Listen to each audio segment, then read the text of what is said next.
The snow fell silent on Christmas Eve, but Noah heard every flake land, each one a reminder of the empty space beside him. He sat on the porch, watching Casey's sleeping silhouette through the frosted window, his breath forming clouds that disappeared too quickly, like everything else he'd tried to hold on to. Then she appeared. Scarlett, his neighbor for 6 weeks, the woman who never turned on all her lights, who jumped at car doors slamming, who smiled at his son, but never at herself. She held 2 mugs, steam rising between them like a question. "This Christmas, what's your wish?" Her voice was steady, but her hands trembled. Noah looked at those shaking hands, manicured nails on a woman who lived like she was hiding, designer coat worn like armor over someone who'd forgotten how to be warm. He swallowed the truth he'd never said aloud. "I wish I wasn't alone." Scarlett didn't flinch, didn't offer empty comfort. She just sat down beside him, and in that moment, Noah realized something. Her silence felt like someone who understood loneliness not as an absence, but as a presence. Something you carried, something that followed you even when you ran. What was she running from? And why did her sitting there feel less like comfort and more like a warning?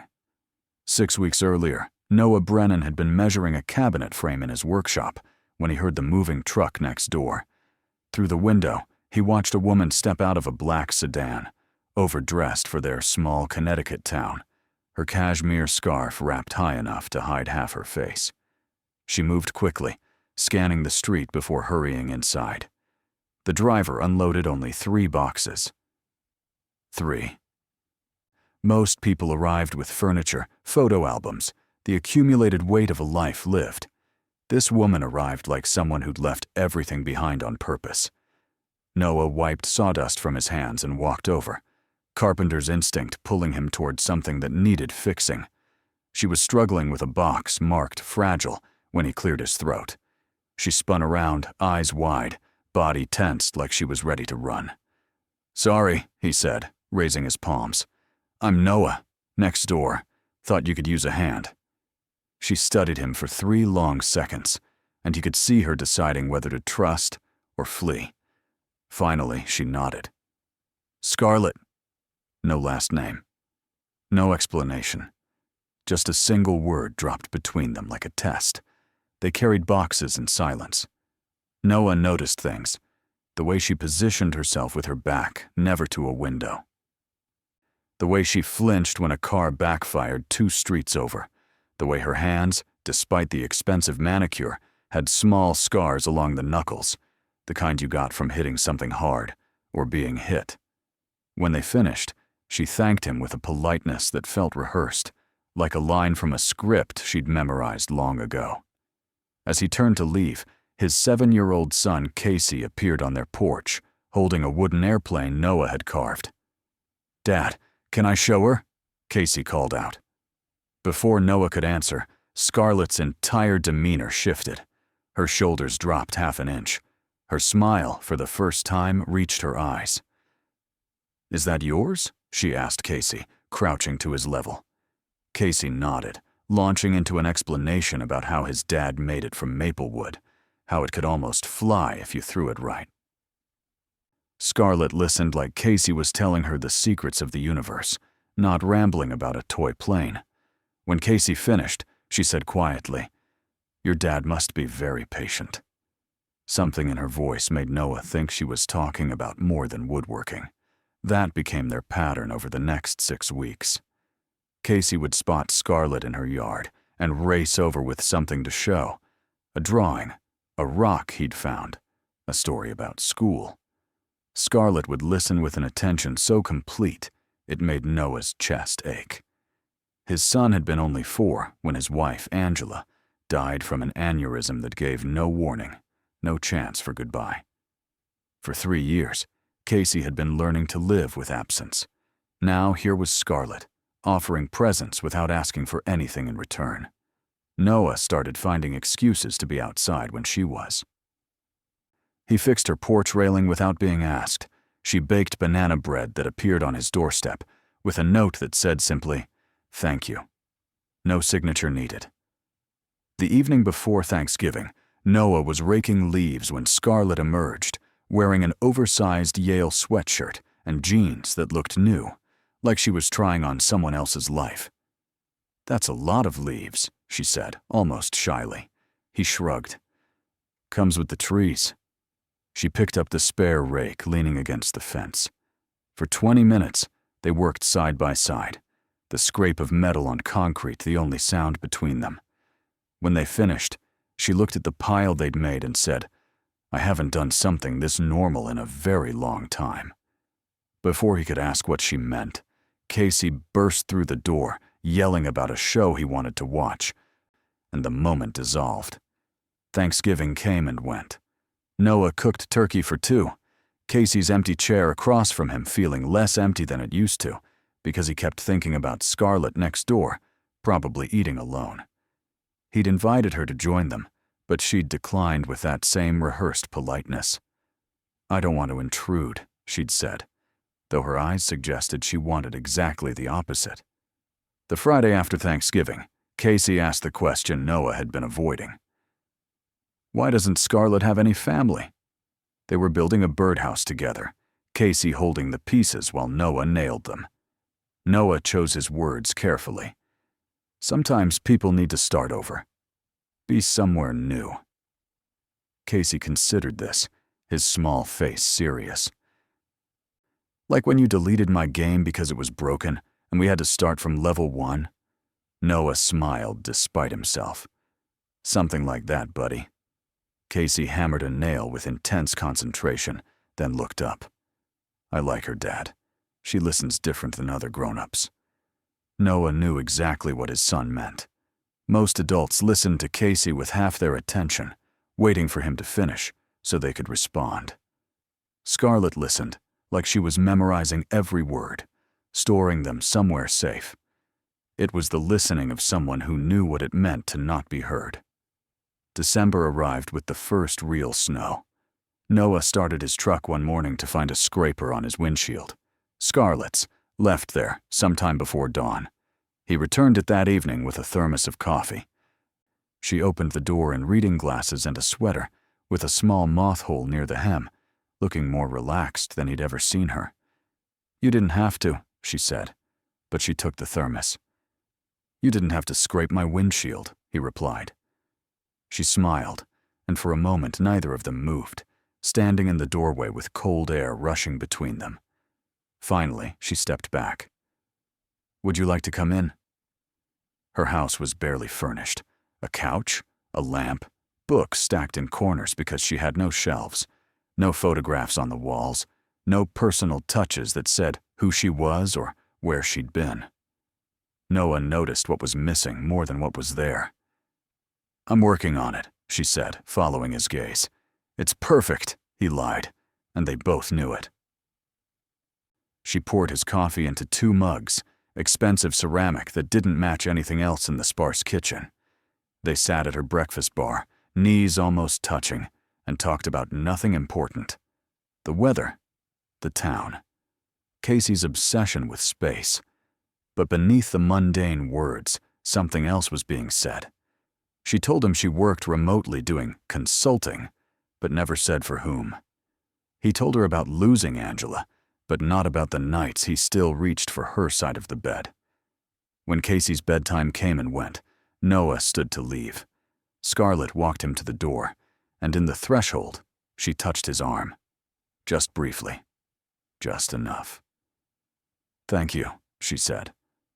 "For what?" he asked. She looked at him like she was about to say something true, something that cost her, but then shook her head. "For the coffee." As he walked home, Noah realized he was tired of coffee being a metaphor. He wanted to know what she was thanking him for. He wanted to know why a woman who could afford designer coats lived in a rental house with 3 boxes of belongings. He wanted to know why she flinched at car doors and never turned on all her lights. The second week of December brought Casey's winter concert. Noah sat in the elementary school auditorium, surrounded by complete families. feeling the familiar ache of being half of something that used to be whole. The kids filed onto the stage. Casey spotted him and waved. Noah waved back, and then he saw her. Scarlett, standing in the very back corner, half hidden behind a pillar. She hadn't mentioned she was coming. She was watching Casey with an expression Noah couldn't quite read, something between joy and grief. Like she was remembering someone else. After the concert, he found her outside in the parking lot, breath fogging in the cold. "You came," he said.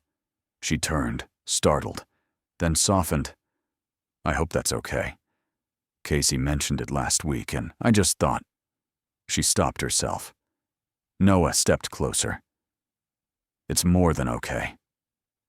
They stood there in the dark, snow beginning to fall again, and he wanted to ask her everything. Who she was running from. Why she looked at Casey like he reminded her of someone she'd lost. Why she was here, in his town, in his life, at his son's concert. But he didn't, because he was afraid if he pushed, she'd disappear. "Can I ask you something?" she said finally. He nodded. "Does it get easier? The alone part?" Her voice was small, uncertain, not like her usual careful control. Noah thought about the question. About the 3 years since Angela, about the mornings that still felt wrong and the evenings that stretched too long. "No," he said honestly, "but you get better at carrying it." She looked at him then, really looked at him, and he saw it. The recognition. She understood. She was carrying something too, something heavy enough to make her run, to make her hide, to make her live like a ghost in her own life. "Come to dinner," he said impulsively. "Tomorrow night. Me and Casey. Nothing fancy, just—" He struggled for the word. "Just not alone." Scarlett's eyes glistened, but she blinked it back. "I'd like that," she whispered. As she walked to her car, Noah realized he'd just done something terrifying. He'd started hoping again. Hope was dangerous. Hope required believing that good things could last. And his experience had taught him they couldn't. But watching Scarlett's tail lights disappear into the snow, he couldn't make himself regret it. The next evening, Scarlett arrived at 6 o'clock with a bottle of wine that probably cost more than Noah's weekly grocery budget. She'd changed clothes 3 times, he could tell. There was a nervousness to her that felt like his own. Casey immediately pulled her into the living room to show her his Lego space station, and Noah watched from the kitchen doorway as she sat cross-legged on the floor, asking Casey questions about airlock mechanisms like she genuinely wanted to know. This was what he'd been missing, he realized. Not just a woman, but someone who could see his son, really see him, and treat him like he mattered. Dinner was spaghetti and meatballs, Casey's favorite. Nothing impressive. But Scarlett ate like it was a feast, complimenting the sauce, laughing at Casey's jokes, letting the boy talk without interruption. After dinner, Casey challenged her to a puzzle race. They sat at the coffee table, 2 puzzles side by side, racing to finish. Noah did dishes and watched them through the kitchen doorway. This strange domestic scene that felt both foreign and exactly right. Scarlett's competitive streak emerged. She was fast, methodical, and when Casey beat her by 6 seconds, she threw her hands up in genuine defeat. "You're too good," she laughed, and Casey beamed like he'd won the lottery. At 8:30, Casey hugged Scarlett goodnight without being prompted, then trudged upstairs. Noah heard the water running for teeth brushing, heard his son's footsteps overhead, and felt the evening shift. Suddenly, it was just the 2 of them, sitting on his worn couch with the gas fireplace casting shadows on the walls. "He's wonderful," Scarlett said softly. "You've done an amazing job." Noah shook his head. "I'm just trying not to screw him up." She smiled sadly. That's what good parents do. They worry about screwing up. The bad ones think they're doing everything right. Something in her tone made him ask, "Did your parents worry?" Her smile vanished. No. One word, flat and final. She stood abruptly, moving toward the bookshelf, studying the spines like she was reading a map to somewhere else. Noah joined her. "Scarlet," he said quietly, "you don't have to tell me anything. But if you want to." She turned to face him, and he saw her fighting with herself, deciding how much truth to risk. "I had a son," she said finally. The words dropped between them like stones into still water. His name was Dylan. He died 2 years ago. He was 9. Noah's breath caught. Suddenly everything made sense. The way she looked at Casey, the way she listened like she was memorizing moments, the way she'd said it doesn't get easier, you just get better at carrying it. "Scarlet, I'm so sorry." She wrapped her arms around herself, that invisible armor sliding back into place. "It was a car accident. My fault, according to my ex-husband. Maybe he was right." Her voice cracked on the last word. Noah wanted to reach for her, to tell her no parent was to blame for an accident, but she held up a hand. "Please don't. If you're kind right now, I'll fall apart. And I can't. I can't fall apart anymore." So he didn't move. He just stood there, giving her space while staying close enough that she'd know she wasn't alone. After a minute, she continued. "My marriage ended that day, too. Preston, my ex-husband, he blamed me, controlled me, made sure I knew every day that I'd failed our son. I stayed for a year after Dylan died, becoming smaller and smaller until I didn't recognize myself anymore. Then one night, I just left. I had a friend who helped me disappear. I've been hiding ever since." She laughed bitterly. "Not very successfully, apparently. Preston's been looking for me. I think he might have found me." Noah's mind raced. "The man who came by last week, asking questions?" She nodded. "Private investigator. Preston doesn't want me back because he loves me. He wants me back because I'm his. He doesn't let go of what belongs to him." The fear in her voice was real, visceral. And Noah felt something fierce wake up inside him. "You don't belong to anyone," he said firmly. "You belong to yourself." She met his eyes, and in that look, he saw hope and terror fighting for dominance. "I shouldn't have come here.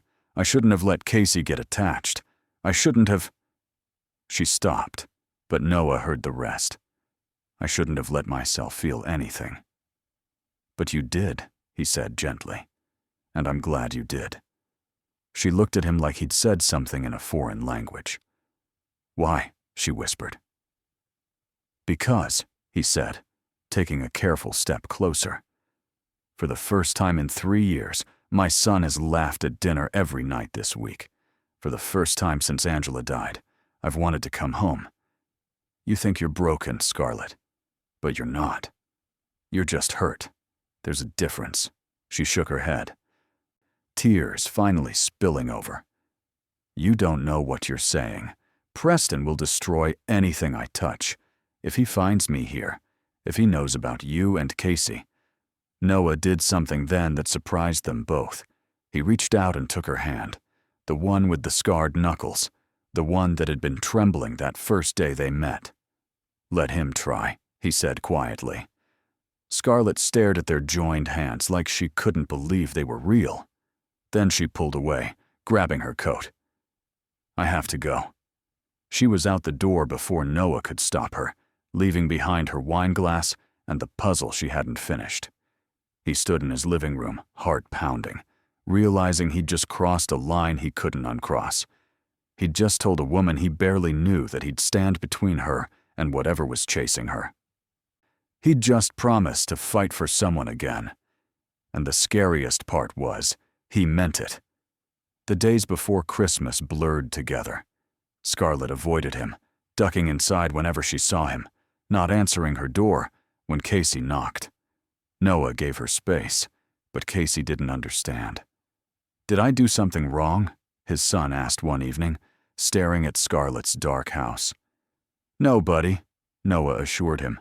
"Sometimes Adults need time to figure things out. But he was lying. He knew exactly what was happening. Scarlett was pulling away because she cared too much, because caring meant risking, and risk meant potential loss. He understood that impulse. He'd lived it for 3 years. Christmas Eve arrived with heavy snow and temperatures dropping below 20 degrees. Noah and Casey spent the day baking cookies, hanging stockings, watching holiday movies. But Noah kept looking out the window at Scarlett's house, at the single light burning in her kitchen, and thinking about her sitting there alone. At 7 o'clock, Casey went to bed, too excited about Santa to actually sleep. Noah made himself hot chocolate, put on his coat, and went out to the porch. He didn't plan to sit there. He didn't plan to wait for her. But somehow, that's what happened. And then she came. Walking through the snow in that designer coat, carrying 2 mugs, her hand shaking not from cold, but from whatever decision she'd just made. When she asked him his wish, when he told her the truth, when she sat down beside him, that was when Noah realized he'd been wrong about hope. Hope wasn't dangerous because it might break your heart. Hope was dangerous because it made you want to protect someone else's heart more than your own. He wanted to protect Scarlett. He wanted to fight for her. He wanted to prove that not all men controlled and blamed and destroyed. They sat in silence for a long time, shoulders almost touching, breath mingling in the frozen air. Finally, Scarlett spoke. "I bought a bus ticket to Seattle. I was going to leave tomorrow morning without saying goodbye. I thought it would be easier that way." Noah's chest tightened, but he didn't respond. She needed to finish. "But then I thought about Casey asking why I left. I thought about you thinking I didn't care. And I realized," her voice broke, "I realized I'm so tired of running. I'm tired of being afraid. I'm tired of letting Preston take everything from me. He took my son, my life, my name. I'm not giving him this too." Noah turned to look at her. "This?" he asked. She met his eyes, and in the porch light, he could see she'd been crying. "You," she whispered. "Casey. This little ordinary life that feels more real than anything I've had in 15 years. Noah felt something crack open in his chest, something he'd kept carefully sealed since the day Angela died. "Scarlett," he said carefully, "I need you to understand something. If you stay, if we do this, I'm all in. I don't know how to be casual. I'm a single dad with a 7-year-old who's already half in love with you. I work with my hands. I live in a small house in a small town, and I can't compete with private investigators or billionaire ex-husbands. But if you're willing to stay, if you're willing to fight, then I'm right there with you." She was crying openly now, not trying to hide it. "Why?" she asked again. "Why would you do that?" Noah thought about the answer, about Angela telling him on their 3rd date that she knew he was the kind of man who would hold the world up if you asked him to. He thought about Casey drawing pictures of families with a mom and dad and child, because even though he'd lost his mother, he still believed in happy endings. He thought about Scarlett listening to his son like he was the most important person in the world, about her scarred knuckles and trembling hands and the courage it took to run in the first place. "Because," Noah said finally, "you already did the hard part. You already saved yourself. You walked away from someone who hurt you. You started over with nothing. You taught yourself how to be scared and brave at the same time. All I'm offering is to stand next to you while you figure out what comes next. That's not heroic. That's just," he searched for the word, "that's just showing up." Scarlett let out a sound that was half laugh, half sob. "Just showing up," she repeated. "You make it sound so simple." "It is simple," Noah said. "Not easy, but simple." He stood, offering his hand. "Come inside. It's freezing out here." Scarlett looked at his hand for a long moment, and he could see her calculating risk and reward, fear, and hope. Then she took it. Her fingers were ice cold, but she held on tight as they walked inside. Noah led her to the couch, wrapped a blanket around her shoulders, and made her drink the hot chocolate that had gone lukewarm. She cradled the mug like it was precious. "I don't know how to do this," she admitted. "What's this?" he asked. Normal. Trusting someone. Believing I deserve to be happy. Noah sat beside her, close enough that their knees touched. Nobody knows how to do it at first. You just keep showing up, day after day. And one day, you realize you're not pretending anymore. Scarlett looked at him with those haunted eyes. What if Preston finds me? What if he comes here? Noah didn't sugarcoat it. Then we'll deal with it. Together. You're not alone in this, Scarlett. Not anymore. She searched his face like she was looking for the lie, the catch, the moment he'd reveal himself to be just another man who wanted to control her. But Noah just looked back, steady and patient, the way he'd learned to be with wood that needed time to settle into its final form. "Okay," she whispered finally. "Okay." It wasn't a declaration of love. It wasn't a promise of forever. It was just a woman deciding to stop running long enough to see what might happen if she stayed. They sat there until the fire burned low, not talking, just breathing together. When Scarlett finally stood to leave, she paused at the door. "Merry Christmas, Noah," he smiled. "Merry Christmas, Scarlett." As she walked across the snow to her house, Noah watched through the window. For the first time since she'd arrived, she turned on every light in her house, every single one. Christmas morning arrived with Casey thundering down the stairs at 6 a.m., launching himself onto Noah's bed with the enthusiasm of someone who'd waited exactly as long as he could. They opened presents, ate cinnamon rolls, built Legos, and through it all, Noah kept glancing at the window, wondering if Scarlett had changed her mind overnight. At noon, there was a knock on the door. Casey raced to open it, and there she stood. No designer coat this time, just jeans and a simple sweater holding a wrapped package. "I thought," she said nervously, "if the offer's still open, I'd like to join you for Christmas dinner." Casey whooped and grabbed her hand, pulling her inside. Noah met her eyes over his son's head, and she smiled. A real smile. The kind that reached her eyes and softened the hard edges she'd carried for so long. They spent the day together, the three of them, cooking turkey, playing board games, watching Casey demonstrate every toy he'd received. It felt like a family. Not the family Noah had lost, but a different kind. A family built not on biology or history, but on choice, on showing up, on deciding that the risk of loving again was worth the possibility of losing again. That evening, after Casey had fallen asleep surrounded by wrapping paper, Noah and Scarlett sat together on the couch, exhausted and content. "Thank you," she said quietly, "for today, for last night, for not letting me run." Noah shook his head. "You didn't run. That was you, Scarlett. You chose to stay."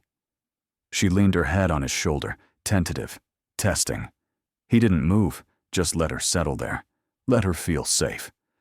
"What happens next?" she asked. "I don't know," he admitted, "but we'll figure it out. Together." The week between Christmas and New Year's passed in a blur of normalcy that felt revolutionary. Scarlett and Noah fell into a rhythm. Morning coffee on his porch, afternoon walks with Casey, evening dinners at one house or the other. She told him more about her marriage, about the slow erosion of self that happened when someone convinced you that you were never enough. He told her about the anger he'd carried after Angela died, the rage at being left behind, the guilt for being angry at someone who hadn't chosen to leave. They swapped wounds like trading cards, finding comfort in shared understanding. Casey, oblivious to the heavy conversations happening after his bedtime, simply accepted Scarlett's presence like he'd been waiting for it. He started calling her Scar, like they were old friends. She helped him with his homework, taught him to draw perspective, listened to him read aloud from his chapter books. One evening, Noah found them in the living room, Scarlett braiding Casey's hair into ridiculous patterns, while Casey giggled. The domestic intimacy of it hit him hard. This was what he'd been missing. Not just a partner, but someone who loved his son. New Year's Eve arrived cold and clear. Noah had planned a quiet evening at home, but Scarlett suggested something different. "Let's go to the town square," she said. "They have that countdown thing, right? With the fireworks?" Noah was surprised. Going into town meant being seen together, meant making their relationship public, meant Scarlett stepping out of hiding. "Are you sure?" he asked. She took a deep breath and nodded. "I'm sure. If I'm going to stay, I can't live like a ghost. I need to be real. Here, with you." So they bundled Casey up and walked downtown, joining the crowd of neighbors and strangers gathered around the makeshift stage. People Noah knew from the hardware store, from Casey's school, from Sunday morning coffee runs. They noticed Scarlett, noticed Noah's hand in hers, noticed the way Casey held her other hand, like she belonged there. The gossip would start tomorrow, he knew. Questions would be asked. But tonight, standing in the cold with this woman and his son, Noah didn't care. When the countdown started, Casey bounced with excitement. 10, 9, 8. Scarlett squeezed Noah's hand. 7, 6, 5. He looked at her, this woman who'd run from everything and chosen to stay for him. 4, 3, 2. She looked back, and he saw it. Hope. 1. Happy New Year. The fireworks exploded overhead, and in the chaos of color and sound, Noah leaned down and kissed her. It was their first kiss. Tender and tentative. A question and an answer all at once. When they pulled apart, Scarlett was crying. "Happy tears," she said quickly, laughing at herself. I'd forgotten what those felt like. Casey was still staring at the fireworks, mesmerized, unaware of the moment his father had just stolen. They walked home through streets covered in fresh snow, and for the first time in 3 years, Noah felt something he'd thought was gone forever. He felt whole. But wholeness, Noah would learn, was a fragile thing. 3 days into January, the black SUV appeared. Noah was in his workshop when he heard Casey shout. He dropped his tools and ran outside to find a man in an expensive suit, standing in Scarlett's driveway, 2 others behind him. Preston Whitmore. Even without an introduction, Noah knew. The man had Scarlett's bone structure but none of her warmth, all sharp edges and cold calculation. Scarlett stood on her porch, arms wrapped around herself, looking small. "You need to leave," Noah said, positioning himself between them. Preston smiled, the expression never reaching his eyes. "And you are." His voice was smooth, educated, the kind of voice used to being obeyed. "I'm Noah. This is my property you're standing on." Preston's smile widened. "Ah, the carpenter." Scarlett always did have a type. Blue-collar men who think they can save her. He shifted his attention to Scarlett. "Darling, this has gone on long enough. You've had your little adventure. It's time to come home." The word home dripped with ownership. Noah felt his hands curl into fists. Scarlett found her voice, though it shook. "I'm not going anywhere with you, Preston." He laughed, actually laughed, like she'd told a joke. "You don't have a choice. You signed a post-nuptial agreement. Remember? The one that says you forfeit everything if you abandon the marriage. Your trust fund, your family inheritance. It all reverts to me. You're living in a rental house in the middle of nowhere with no income. How long do you think you can last?" He gestured dismissively at Noah. "You think he can support you, a small-town woodworker?" Before Noah could respond, Casey appeared on the porch. "Dad?" His voice was uncertain, scared. Noah's protective instinct kicked into overdrive. "Casey, go inside." But Preston had already turned his attention to the boy. "And who's this?" "Your new family, Scarlet. Playing house with someone else's child because you couldn't keep ours alive?" The words were designed to wound, and they hit their mark. Scarlet went white. Noah started toward Preston, but she grabbed his arm. "Don't." That's what he wants. He wants you to lose control so he can call the police, claim assault, paint me as unstable for associating with violent men. Preston pulled out his phone, showing the screen to Scarlet. "I've had my lawyers draw up papers. Sign them, come home quietly, and I'll make sure your little friends here aren't bothered. Refuse, and I'll make their lives very difficult.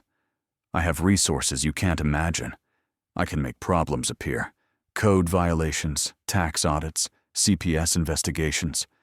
He glanced at Casey with manufactured concern. Is this really a stable environment for a child? A widow raising his son alone, now taking up with a woman who abandoned her own family?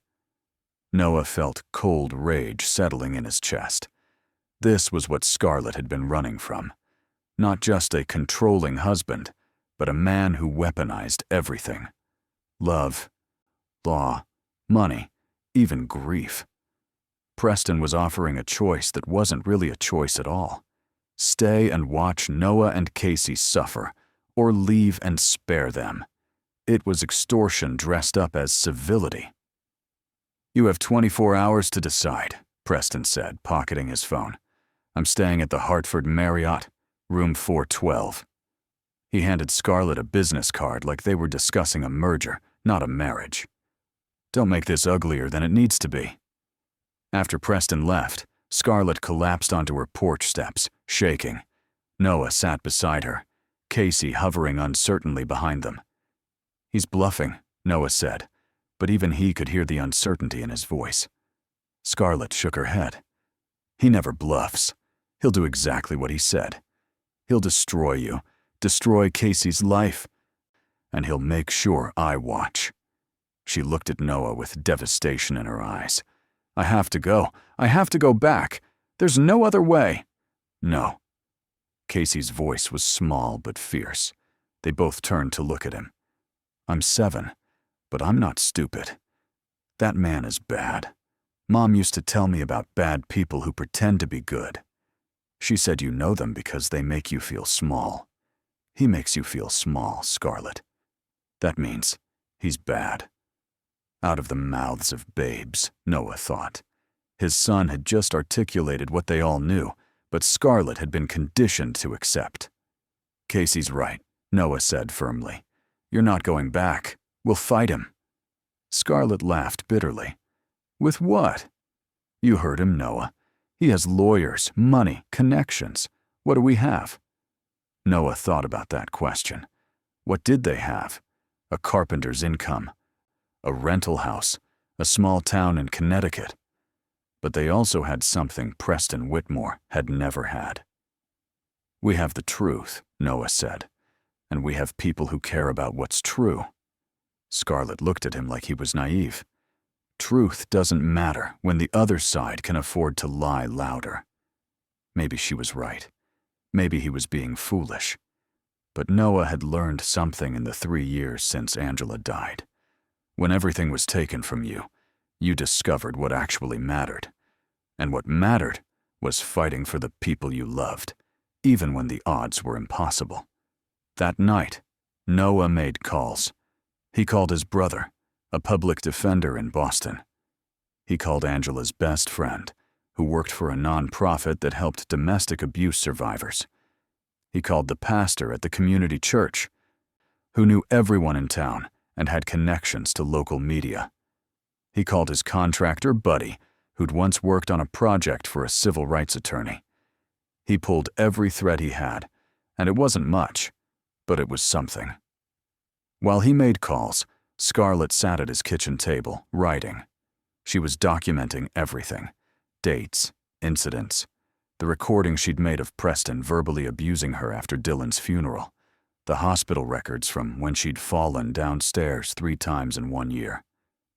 Casey sat beside her, coloring quietly, his presence a reminder of what they were fighting for. Not just Scarlett's freedom, but the principle that no child should learn that bullies win, that men like Preston got to keep hurting people. When Noah hung up from his last call, he had a plan. It wasn't a great plan, but it was something. His brother's colleague knew a family law attorney who'd recently won a case against a tech CEO in a custody battle. She owed him a favor. "She'll look at your documentation," Noah told Scarlett. "Pro bono, at least for the initial consultation." Scarlett looked up from her writing, hope and disbelief warring in her expression. "Why would she do that?" Noah shrugged. "Because she believes in fighting bullies, and because I called in every favor I had." The next morning they drove to Boston. The attorney, Rebecca Chen, was younger than Noah expected, sharp-eyed and direct. She listened to Scarlett's story without interruption, reviewed the documentation, and listened to the recording. When it was over, she leaned back in her chair. "This is ugly," she said bluntly. "He's right that he has resources. But he's wrong that he's untouchable." She explained that Preston's post-nuptial agreement might not hold up in court, especially if they could prove coercion. The recording was good, but they needed more.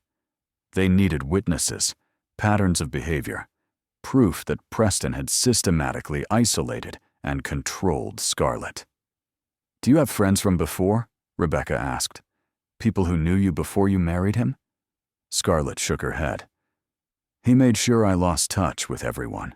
My college roommate tried to stay in contact, but after Preston..." She stopped. "After he what?" Rebecca pressed gently.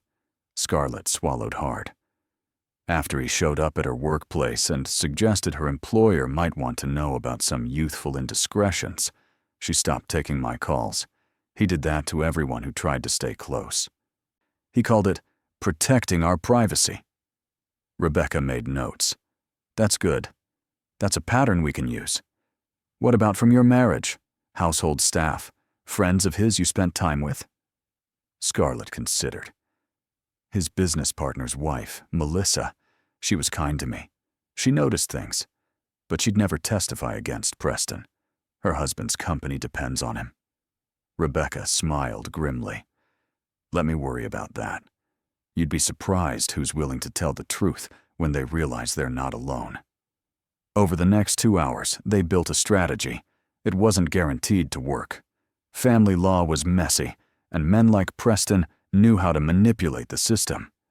But Rebecca believed they had a shot, especially if they could prove Preston's threat to harm Noah, and Casey was part of his pattern of using intimidation to control Scarlett. They drove back to Connecticut in silence, each lost in thought. Casey had stayed with Noah's brother, spared the details of legal strategy and abuse documentation. As they pulled into Noah's driveway, Scarlett finally spoke. "Thank you." Noah turned off the engine. "You don't have to thank me." She shook her head. "Yes, I do. Most people would have let me go, would have decided I wasn't worth the trouble. But you're fighting for me like I'm worth fighting for. That's..." Her voice cracked. "That's everything." Noah reached across the console and took her hand. "Scarlett, you need to hear this. You've always been worth fighting for.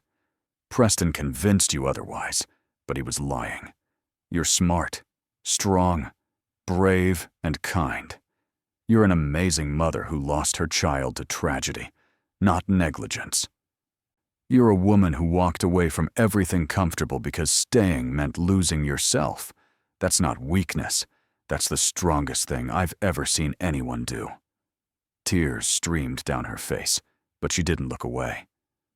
"I don't know how to be what you think I am." Noah squeezed her hand. "You already are. You just forgot for a while." The deadline Preston had given passed without Scarlett signing anything or returning his calls. 2 days later, a process server appeared with papers. Preston was suing for recovery of marital assets, claiming Scarlett had stolen jewelry and art from their shared home. It was a lie, but it was a lie he could afford to pursue. Rebecca filed a counterclaim, divorce on grounds of emotional abuse, with a request for a restraining order. The legal battle had begun. The town rallied in ways Noah hadn't expected. His pastor started a fundraiser for Scarlett's legal fees. The owner of the coffee shop where Scarlett had started spending mornings offered to testify about seeing Preston's investigator harassing her. Casey's teacher, who'd noticed how much happier the boy had been since Scarlett entered his life, wrote a character reference. It turned out that small towns, for all their gossip and judgment, also protected their own. And Scarlett, whether she realized it or not, had become one of their own. The case took weeks to build. Depositions, documentation, witness statements. Rebecca worked tirelessly, and slowly, a picture emerged. Preston Whitmore wasn't just a controlling husband. He was a man who'd systematically destroyed his wife's sense of self, who'd weaponized their son's death, who'd used his money and power to keep her trapped. The turning point came when Melissa, the business partner's wife, agreed to testify. She'd kept text messages, Scarlett reaching out years ago, saying she was scared, asking for help. Melissa had been too afraid to respond then, but she wasn't afraid anymore. With Melissa's testimony, 2 other women came forward. Preston's first wife, who'd signed a brutal NDA but was willing to break it. A former executive assistant who'd quit after witnessing his rages. Each piece of testimony painted the same picture. A man who needed total control, who couldn't tolerate anyone leaving him, who saw people as possessions. The restraining order was granted.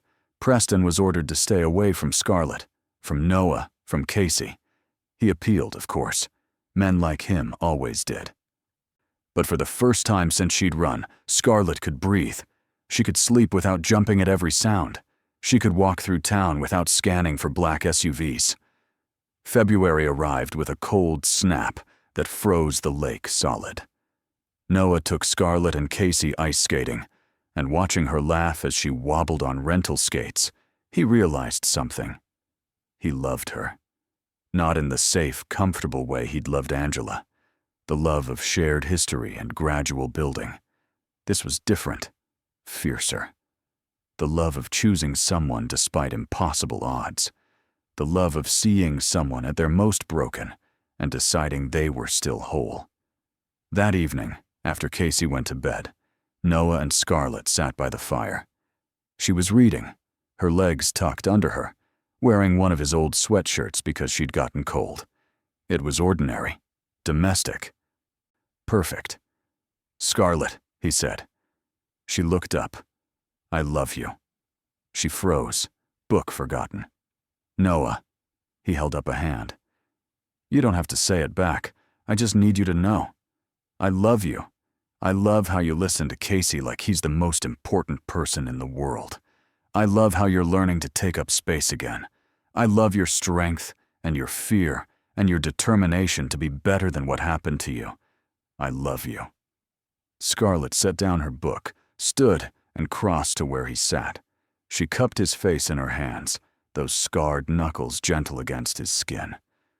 "I love you too," she whispered. "I didn't think I could anymore. But I do. I love you so much it terrifies me." He pulled her down onto his lap, and she came willingly, tucking her head against his shoulder. They sat like that for a long time, just breathing together. Feeling safe. When she finally pulled back to look at him, her eyes were clear. What happens when this is over? When the divorce is final? When Preston is legally out of my life? Noah smiled. Then we figure out what normal looks like. We keep showing up. We keep choosing each other. She kissed him then, slow and deep, a kiss that tasted like promise. When they broke apart, she was smiling. I liked the sound of that. The divorce was finalized in April. Preston had tried every legal maneuver his expensive lawyers could devise, but in the end, the evidence was overwhelming. He'd lost. He appealed the restraining order twice, but it held. Scarlett was free, truly free, for the first time in 15 years. The post-nuptial agreement was voided due to coercion, and she received a settlement that, while smaller than what she'd brought to the marriage, was enough to build a new life. She used part of it to pay back everyone who'd contributed to her legal fund, despite their protests. She used the rest to rent studio space downtown and start teaching art to children. Noah proposed on a Saturday in June, on the same porch where she'd asked him what he wished for. He didn't have a fancy ring or an elaborate plan. He just looked at her, at this woman who'd taught him that love could happen twice, that hearts could break and heal again, and asked if she'd marry him. She said yes immediately, laughing and crying at the same time. Casey, who'd been watching from the window, burst through the door. "Does this mean Scarlett's really going to be my mom?" Noah looked at Scarlett, letting her answer. She knelt down to Casey's level. "If that's okay with you." Casey threw his arms around her neck. "That's really okay with me." They married in September, a small ceremony in Noah's backyard with 50 people who'd become family. No designer dress this time. Just a simple white sundress and bare feet in the grass. Casey stood between them during the ceremony, holding both their hands, part of the promise they were making. When the pastor asked if anyone objected, there was a beat of tense silence. Everyone knew Preston had been served notice of the wedding, but he didn't come. He'd finally accepted that Scarlett was beyond his reach. The reception was potluck. The music was a playlist on someone's phone, and it was perfect. Angela's parents came, which surprised Noah. But Angela's mother hugged Scarlett and whispered something that made her cry, and Noah realized his first wife would have approved of his second. That night, after Casey was asleep and the last guests had left, Noah and Scarlett sat on their porch. It was theirs now, not just his. The night was clear, stars bright above them. "What are you thinking?" he asked. She leaned against him. "I'm thinking about Dylan, about how he would have liked you, liked Casey, about how I wish he could have known this version of me, the one who's not afraid." Noah kissed the top of her head. "He knew you loved him. That's what matters." She was quiet for a moment. "And I'm thinking about last Christmas, when you told me you wished you weren't alone. I was so lonely that night, so close to giving up. And then I heard that, and I thought maybe I wasn't the only one." Noah remembered that moment, the snow falling, the honesty that had scared him. "We saved each other," he said. She shook her head. "You gave me a reason to save myself. There's a difference." Maybe she was right. Maybe that's what love was. Not rescuing someone, but standing beside them while they did the hard work of rescuing themselves. "Scarlett," he said after a while. "Yeah?" He smiled in the darkness. "I'm glad you stayed." She laced her fingers through his. "Me too." December came around again, bringing the year full circle. On Christmas Eve, exactly 1 year after Scarlett had asked Noah his wish, they stood on that same porch. Casey was inside, finally asleep after hours of excited whispers about Santa. Snow fell just like it had before, but everything was different. Scarlett turned to Noah. "If I asked you now, what would you wish for?" He thought about it, about the year they'd survived, the battles they'd fought, the life they'd built from broken pieces. "I have everything I wished for," he said simply. "What about you?" Scarlett looked through the window at the house that was now her home, at the tree they'd decorated together, at Casey's stocking hung next to hers. "I wish," she said slowly, "for more days exactly like this. Ordinary days where nothing terrible happens, where I drink coffee and teach kids to paint and come home to you and Casey. Where I'm not afraid, where I'm just happy." Noah pulled her close. "That's what we get now. Ordinary days, as many as we want." She buried her face in his shoulder. "Promise." He held her tighter. "Promise." Inside, the fire crackled. Casey's breathing was steady and peaceful. The tree lights glowed softly. It was ordinary. It was perfect. It was everything neither of them had thought they'd find again. Scarlet had run from a life that looked perfect, but felt like prison. Noah had been stuck in grief, unable to imagine feeling whole again.